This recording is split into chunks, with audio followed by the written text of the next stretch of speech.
Hi friends, please কেউ ভিডিওটা পুরো না দেখে যাবেন না। লাইক কমেন্ট শেয়ার করবেন ভালো লাগলে।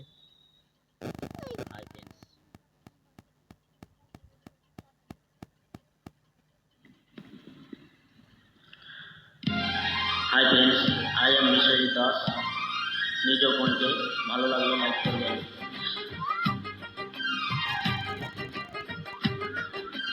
দিদি তুমি আরেকবার ভাই বলে ডাকো, দিদি তুমি আরেকবার ভাই বলে ডাকো।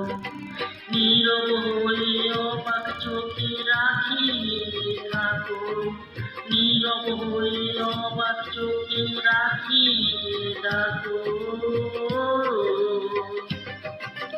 দিদি তুমি আরেকবার ভাই বলে ডাকো। রাখি পূর্ণিমার পেশা।